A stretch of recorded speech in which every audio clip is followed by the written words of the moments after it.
예, 이번 부정선거 관련해서 서울대에 붙여진 대제보라고 하네요. 한번 읽어보죠. 4.15 부정선거 의혹 철저히 조사하라.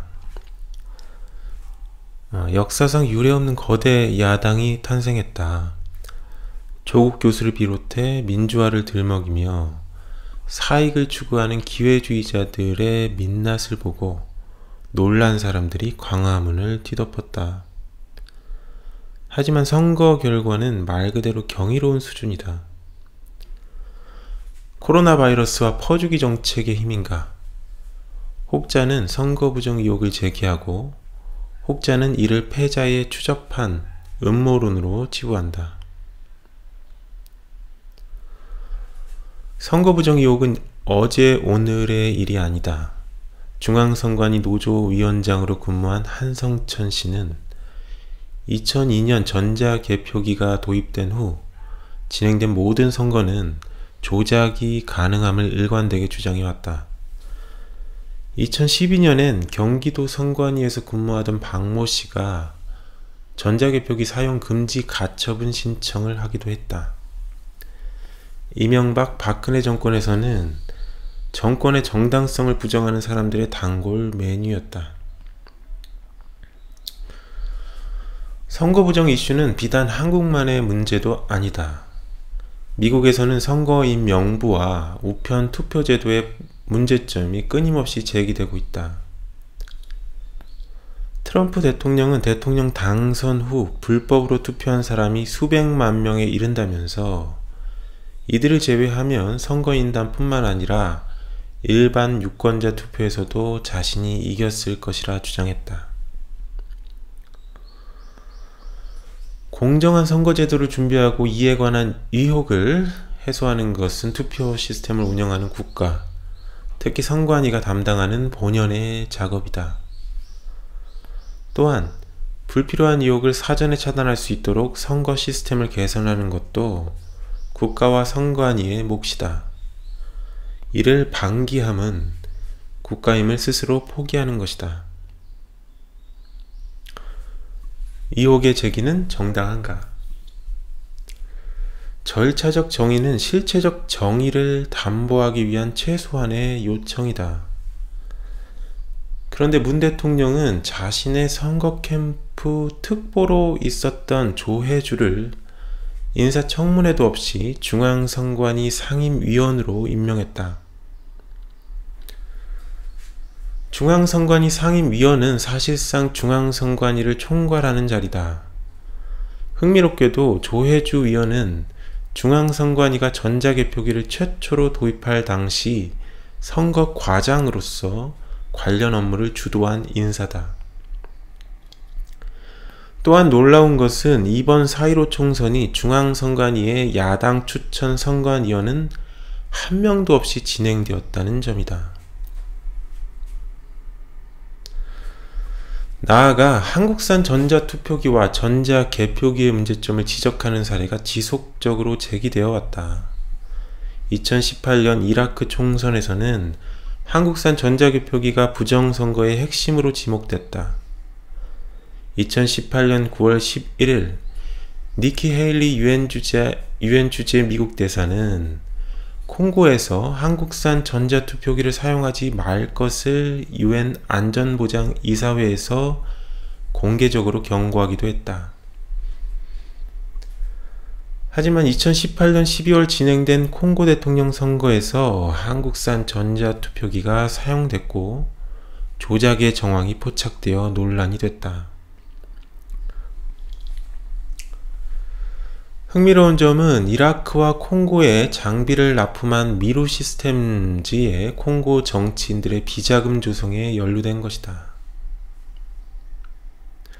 미루 시스템은 2018년 10월 1931억 원의 전자투표 개표 시스템을 콩고에 수출했다고 밝혔다. 하지만 2019년에 발표된 미르 시스템즈 감사보고서에 따르면 콩고에 대한 매출은 1448억 원에 불과하다. 약 500억 원이 비자금으로 조성된 것으로 추정된다. 미국 재무부는 2019년 3월 콩고 선거관리위원장 등에 대해 미국 내 자산 동결 조치를 발표했다. 이번 4.15 총선에서도 미루 시스템의 전자개표기가 사용됐다. 4.15 총선에 설령 부정이 없다 한들 꺼림칙함을 감출 수 있을까?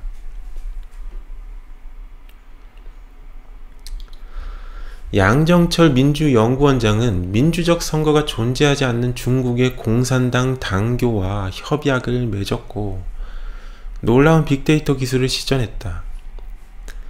이근영 위원장은 사전투표 보정값이라는 것을 적용해 믿기 힘들 정도로 정확한 쪽집게 예측을 제공했다. 한편 중국 스파이 왕리창은 주민번호가 기재된 위조 한국 여권을 가지고 대만과 홍콩에서 암약하다가 호주로 망명했는데 그가 한국에 왔다면 투표를 했을지도 모를 일이다. 선거 부정에 대한 통계 분석을 연구하는 미시건 대학의 미베인 교수는 4.15 총선 자료를 바탕으로 7% 정도의 부정투표 가능성을 제기하고 있다. 부정선거에 대한 의혹은 명확한 증거가 규명되기 전까지는 의혹에 지나지 않는다. 때로는 잘못된 정보가 가공되어 혼란을 확대하기도 한다. 좌우를 떠나 선거 부정 논란이 제기되는 것을 보면 어쩌면 당락에 영향을 줄 수 있는 일정한 범위 내에서 그들만의 은밀한 전쟁이 계속되어 왔는지도 모를 일이다.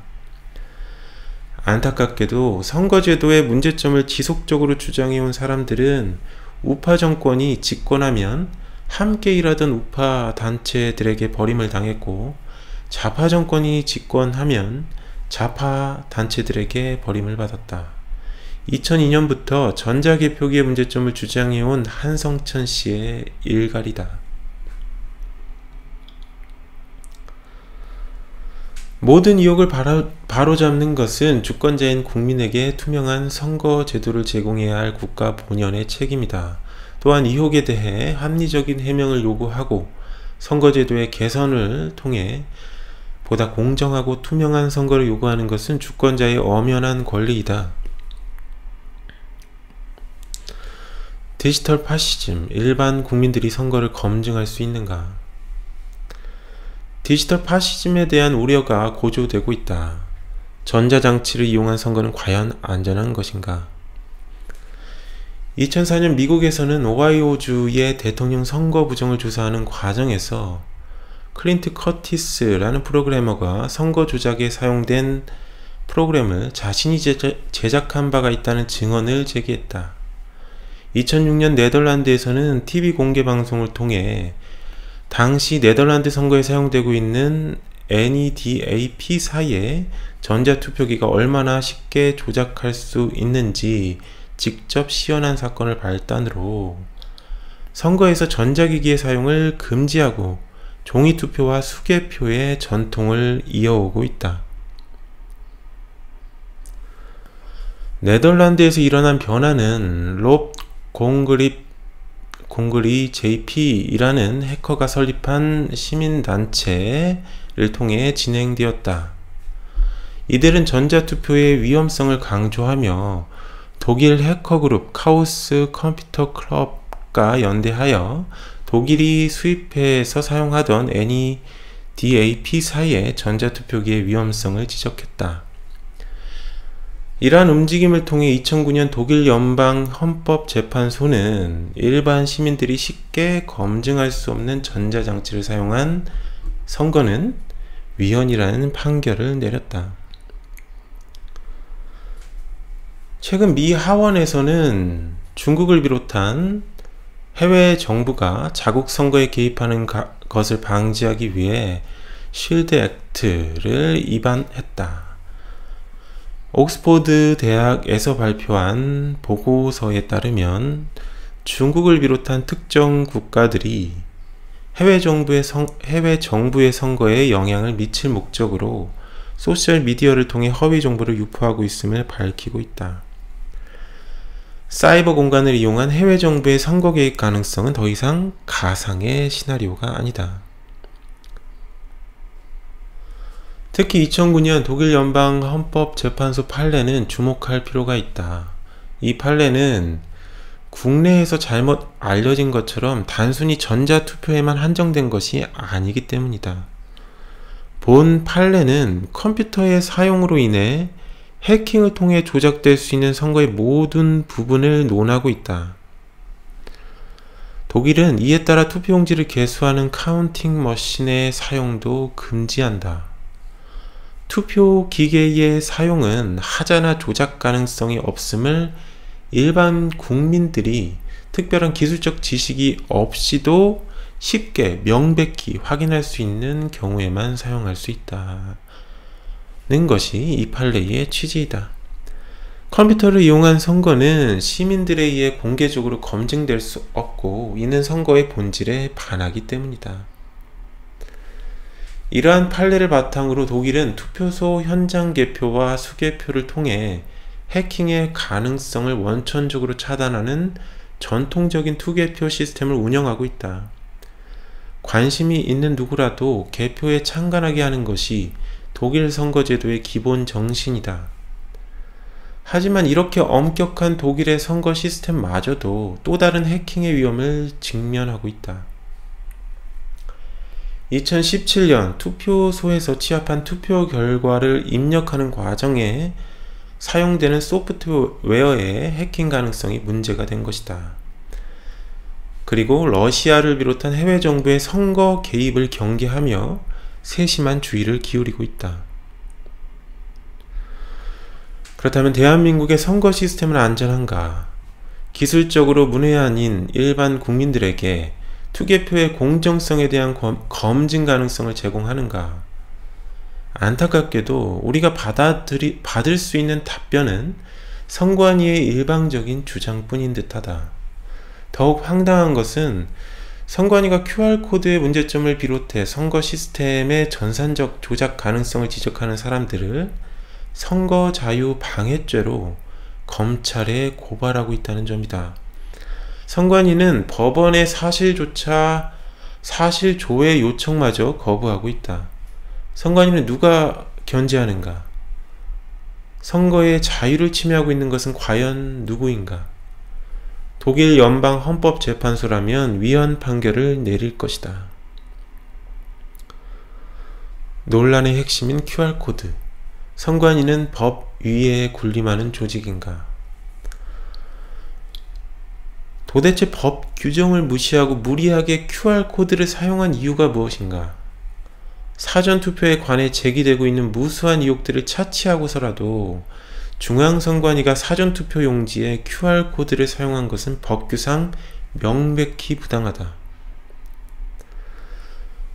공선법 제151조 제6항은 사전투표 용지에 인쇄하는 일련 번호는 바코드, 즉 컴퓨터가 인식할 수 있도록 표시한 막대 모양의 기호를 말한다. 이 바코드의 형태로 표시해야 한다고 명백히 규정하고 있다. 하지만 선관위는 아무런 근거 없이 사전투표 용지에 QR코드를 사용했다. 선관위는 QR코드를 2차원 바코드라 주장하지만 선거법은 막대 모양의 기호임을 명확히 하고 있다. 선관위는 법 위에 군림하는 조직인가? 대체 무슨 배짱일까?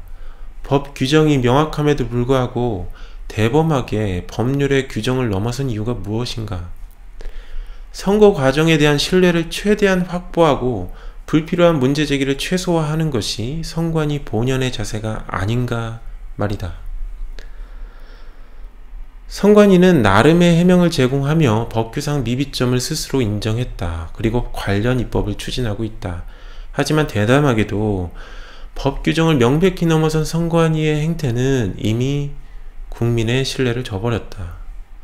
선관위는 헌법기관임을 빙자해서 법을 위반하고 국민을 겁박하는가? 선거소송, 법원이 담당하는 것이 과연 타당한가? 굳이 디지털 파시즘을 언급하지 않더라도 현 정부의 선거개입 의혹은 이미 지탄을 받고 있다. 대통령이 자기 친구를 시장으로 당선시키기 위해 경찰 조직을 이용하고 당내 경선 후보를 매수하여 경선을 포기하게 했다는 사건에 대해 수사가 진행되고 있다. 재판 결과를 봐야겠지만 법원마저 못 믿어온 것은 왜일까? 선거소송은 선거 절차의 하자나 효력을 다투는 소송이다. 대통령과 국회의원 선거에서 선거소송의 피고는 당해 선거구의 선거관리위원장이다. 문제는 시군구 선관위의 선관위원장을 해당 지역의 지법원장 또는 부장판사가 맡아오는 관행이 오랫동안 유지되고 있다는 점이다. 다시 말하면 판사가 관리한 선거의 문제점을 해당 선거를 관리한 책임이 있는 바로 그 당사자인 판사에게 가서 따지는 꼴이다. 과연 공정한 재판을 기대할 수 있는 시스템일까? 법원은 민경욱 의원, 기독자유통일당 등이 재검표를 위해 신청한 증거보전 신청에 대해 일부 인용 결정을 내렸다. 하지만 논란의 핵심인 개표기 제어형 컴퓨터, 선거관리 통합 서버 등에 대한 증거보전 신청은 기각했다. 공정한 검증을 통해 의혹을 해소할 수 있을지 의문이다. 2022년 대선 투명 투표함과 투표소 현장 개표를 실시하라. 선거는 민주주의의 꽃이다. 민주주의의 안정과 존속을 위해서는 선거에 대한 기술적인 조작의 가능성은 원천적으로 배제되어야 한다. 사이버 보안과 해킹의 문제가 고도화된 현 시점에서 어느 누구도 국민에게 기술에 대한 맹신을 강요할 수 없다. 컴퓨터와 네트워크를 이용한 선거의 공정성은 소수의 전문가들에 의해서만 검증이 가능할 뿐 일반 국민들에게 공개적인 검증 가능성을 제공하지 않는다는 점에서 문제가 있다. 유권자 모두가 위혹 없이 수긍할 수 있는 투명성을 상실한 것이다. 프로그램의 오류나 의도적인 조작의 여부에 대해서도 도대체 알 길이 없다. 국가가 국민에게 기술에 대한 맹신을 강요한다면 이는 이미 선거의 공공적 본질에 반하는 것이다. 4.15 선거 부정에 대한 의혹이 거세지고 있다. 시스템과 소스 코드에 대한 완전한 접근 없이 단순한 재검표를 통해 그런 의혹들이 깨끗이 씻겨나갈 수 있을지 의문이다. 그리고 현재의 투개표 시스템 아래에서 이런 논란은 계속될 수밖에 없을 것이다. 궁극적으로 투명하고 공개된 선거 제도의 개선이 필요하다. 이에 우리는 2022년 대선에서 투명 투표함 사용과 투표소 현장 개표를 요구한다. 이는 좌우를 떠나 주권은 국민에게 있고 모든 권력은 국민으로부터 나온다는 헌법 제1조의 선언에 충실하기 위한 자연적인 요청이다. 유럽에서 진행된 선거개혁 운동은 시민의 권리를 보호하기 위한 양심적인 해커 그룹과 보안 전문가들의 목소리를 통해 진행되어 왔다. 대한민국에서도 그런 바람이 일어나기를 기대한다. 2020년 4월 30일 서울대 트루스 포럼